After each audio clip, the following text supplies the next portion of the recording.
bonjour à tous. Hello, everybody. Yes, nice, wonderful.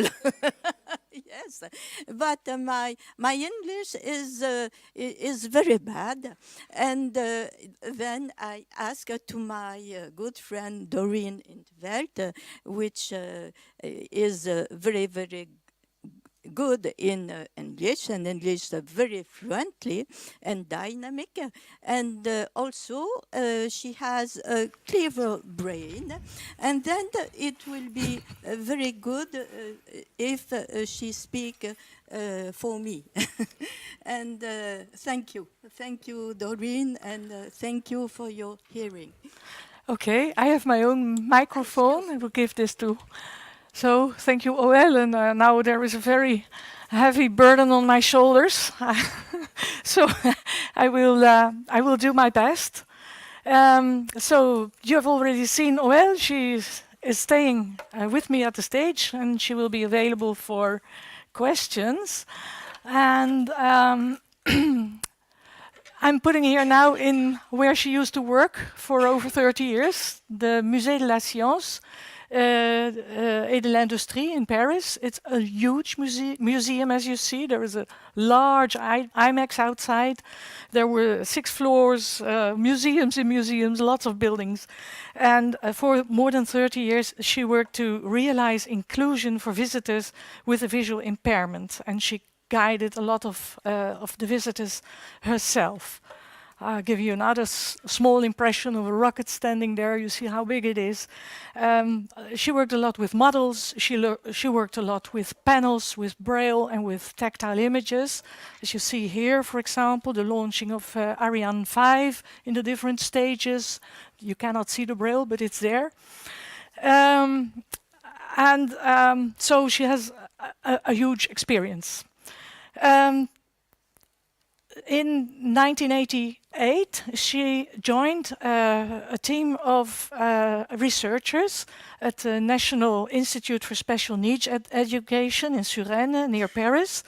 And from 1988 to 2001, they did research, and this resulted in techniques and principles to design technical images in such a way that they allowed precise understanding of the objects displayed without vision, only through touch. Here you see an example. They used Lego, they worked with children. The principle is you see from above, from the side, and from the back or another position. It's called orthogonal projection because it's a rather difficult word to pronounce. I will say 3D projection. That's easier to remember maybe. Okay. The research proved that these principles worked very well for blind and very partially children, including children with additional learning difficulties. It's not so intellectual at all. Come back to it. Okay.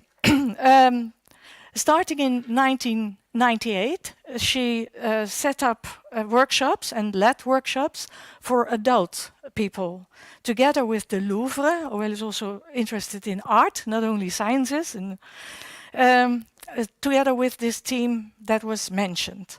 And there the same principles were used. And it was a very interactive program, and most of the participants had their first experience with tactile images. It was interactive, there was a lot drawing, etc. As I can show you here. You see a lay doll that was put in different positions and then drawn, and also replicas from the Louvre, busts, also maquettes, and again an image of this 3D projection.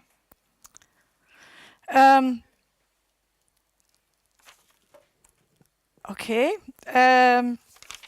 And here you see a slide of one of the books that Hoëlle has made, and she has brought several, and you can also see them in the room C3. Based on the same method, and we see here les clés pour bâtir, the building stones, the Arc de Triomphe, also from 3 sides. If you give only the silhouette, you never know how wide it will be or So you always need additional information. And there is also a very interesting image in the book where you see the relative height of the Eiffel Tower, the Arc de Triomphe, the Notre Dame, and two other buildings. Don't let me tell too much about it. But if you make tactile images well, they are very revealing and very interesting also for sighted readers, I feel. So this was a whole series of books. She was passionate about this work because she really loved to know exactly what things would be like. And but she has retired. We see here a very happy photo with yellow flowers, and Fabio Levi from Turin, and I happen to be there too. And now she wants to set up a group of people internationally, and Fabio and I are very fond of the idea to work internationally to realize her dream of bringing together a group of persons and organizations that cooperate to make high quality tactile images available and affordable. Okay. Sorry, I pushed the button too soon. Okay, never mind. We would like to realize international editions. We can if we put no braille in the images, and this also facilitates the reading of the tactile drawings.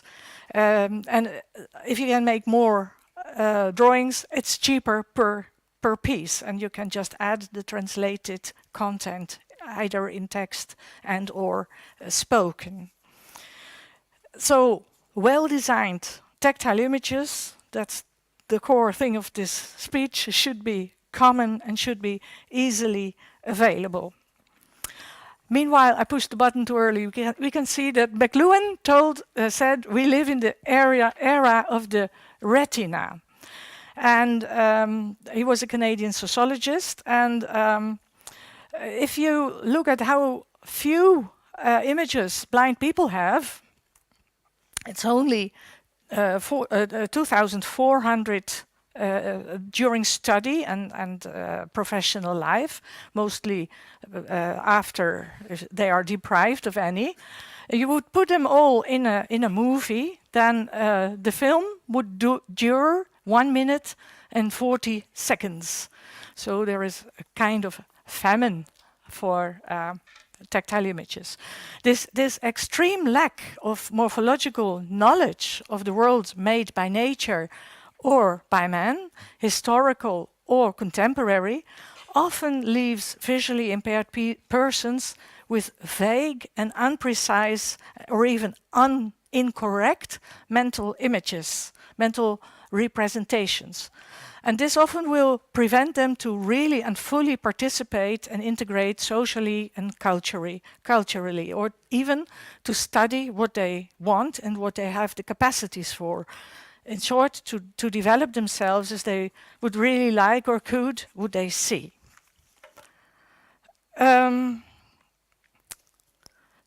I never prepared the slides to run in so slowly. I'm sorry. So this is kind of disturbing. Then we have Diderot. We will be short about him. He was the first to do research and think about how blind people can form themselves concepts of objects in space. And okay, now convinced that the image is, oh, look at that. Convinced that the image is something that is shared by blind and sighted, two teams, one from Turin, you also already saw Fabio Levi from Tactile Vision, and the team that Hoëlle has cooperated with in Paris. This is now the INHEA, INSHEA. Without knowing each other, explored the use of tactile images, and their methods were similar and their conclusions were much the same. We'll just wait patiently for the text to... Now, unfortunately, it's a lot of text. Okay, so if the organization would have allowed more time, I would have liked to tell much more about the research, but now we must limit ourselves to just the conclusions. So the findings, at the time, many teachers and professionals thought that tactile images were of little use and were hardly used, if at all, then for plans, for maps, diagrams, and that was it. But the question is, were they not useful? The question was at the time, were they not useful, or were they just badly made and difficult to read, unnecessarily difficult to read? We all remember, we didn't find a picture of it, the old maps and cards with the thick lines in different positions. It looks very clear, but you can't feel it. You can't feel it. We did research on it. You can't feel the difference. It's a puzzle, and here I show you a map that was drawn by hand, but also this one is, I assure you, very difficult to read, and it's very difficult to discern the braille that is in it. And here you see a beautiful example of the use of perspective, and this is really a puzzle if you feel it. It's a cone with, how do you say that, facets, and it's not usable. It's hindering the reading. So the principle of 3D projection, orthogonal projection, as I have already mentioned, was developed. And here actually the hands are making very much the same movements as when exploring a real object. You feel from above, from the side, and you explore the edges and the surfaces, and this allows you to make a mental presentation. And here we see the hand movements, right.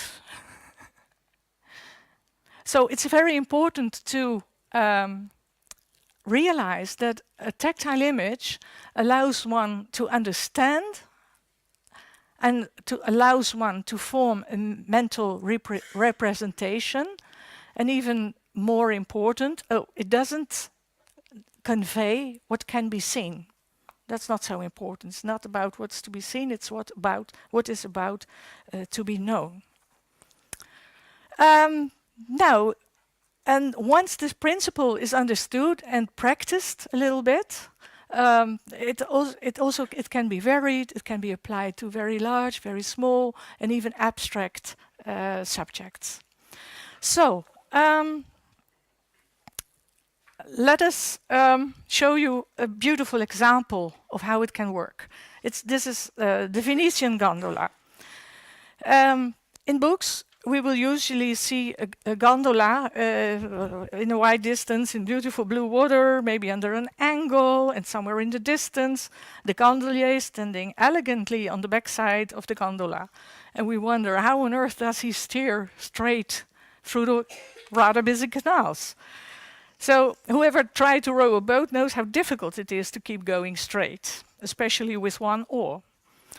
So as said, the tactile images doesn't reveal what can be seen, but what there is to be known. And if you study the picture, you see from above that the boat is not symmetrical, and this explains why it keeps going straight. When you look on the image above, in the plan, you see where the gondolier is, where the banks are, and where the prow is.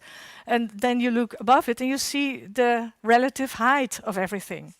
And you also can see the width of the boat and how asymmetrical it is in the top. And then on the right, you see an enlargement of the prow. And this is also very interesting. It has 6 stripes to the right and 1 stripe to the left. And this has to do with Venice. It has 6 Catholic quarters and 1 Jewish quarter, La Giudecca. And this image is from a book, and tactile images never come alone. There's also a plan of Venice, and here you clearly see the isolated place at the bottom of La Giudecca. As I said, you can apply the principle to many other fields of many other disciplines, for example, architectural representation. If you have only the plan of a church, you don't know anything about the walls, the windows, how high it is. If you have, however, as you see in the other example, a plan with corresponding the height of the walls and other parts of the church, you can build again your mental representation. Now, can we use tactile images only for 3D objects? No, of course not. And in this research, I should say, also a lot of research was done on what it takes to make a tactile image clearly readable. So good tactile resolution. Of course, you can also explain 2D objects, and for example, art or paintings.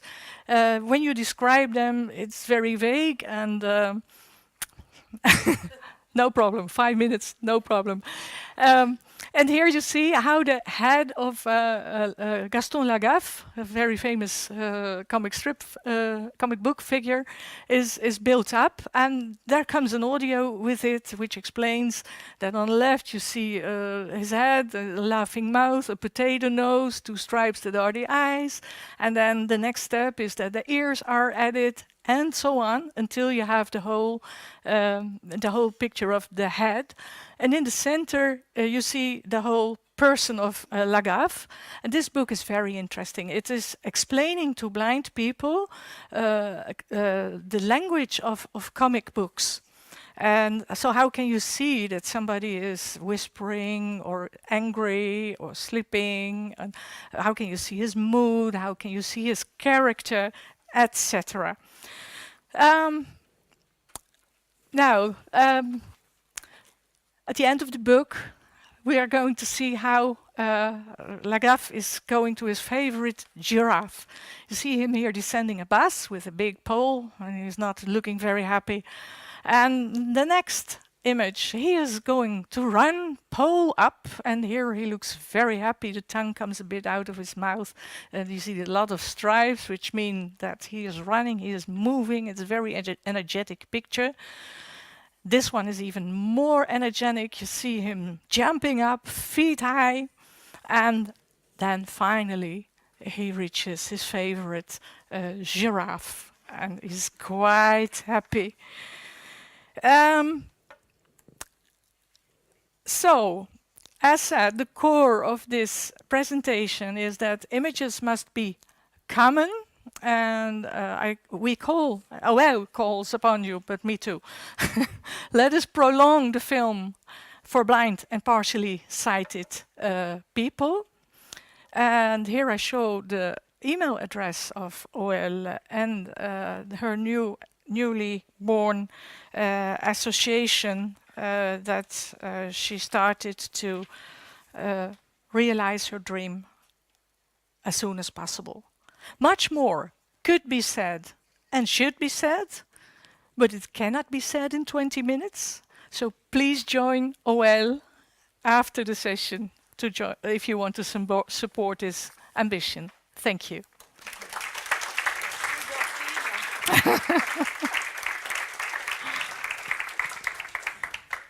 I thank Dorian a lot.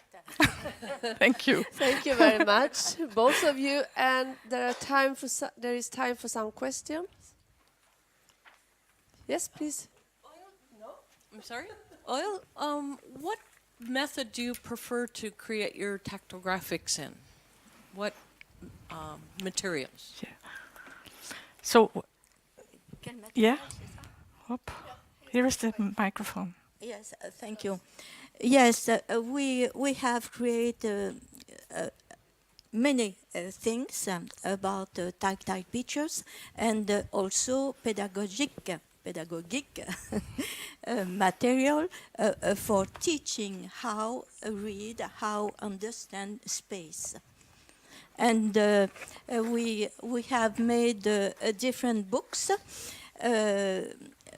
in biology, in astronomy, in architecture, and so on. And Louvre continue with art and also historical monuments. And then we have made some books in different kind of techniques. Techniques about silk screen, for example, when we need only one level, but when we need many levels of relief, we use a technique by engravure, and we stamp the paper. That is, I have the book of Da Vinci that was made when there was a big exposition about Da Vinci in the Musée des Sciences, and Hoëlle is here with the several books. Time was too short to tell everything, but one of the things that is also very important, not only the more information that can be revealed when you have more layers of relief, but also the pleasure. So it's a pleasure of knowing, but also the pleasure of feeling. So the materials, yes, it's important. That's also part of the high quality, but it is expensive, and that is why we don't have the braille in the images, and so you can put different languages. Yes, but please come and see what she has brought. Yes, just an information. It's expensive to do, but we research sponsorings, and the price for selling is low. Yeah, the price, it's only 40 euros, this one.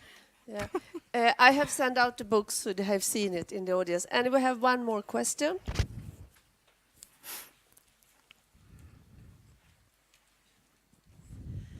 Okay, thank you for the beautiful images and everything you told us, but I think some images are very complex to understand.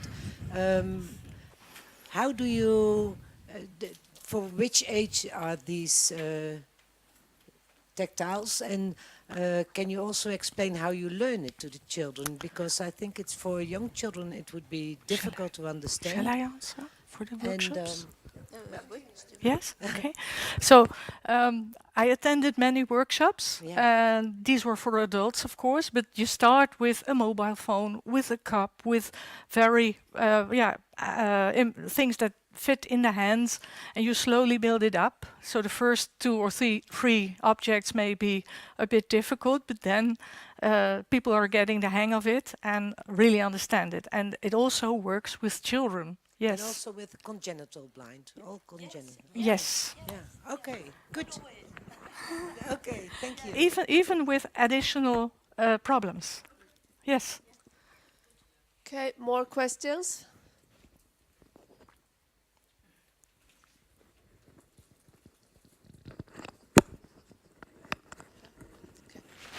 I think it's more kind of a comment than rather than a question, but I think it's also important to see that we need to have tactile pictures of different levels of complexity.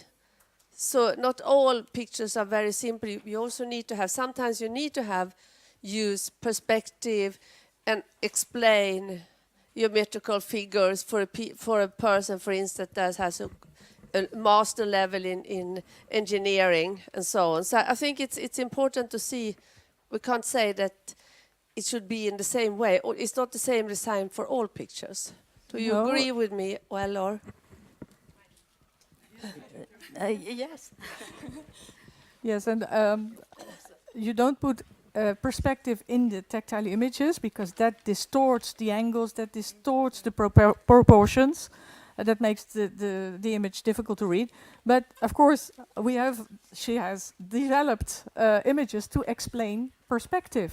This may also be necessary. Yeah, but what I mean, sometimes you need it. If you have a student on master level in engineering, for instance, they do understand the behind it. So it's It's another step.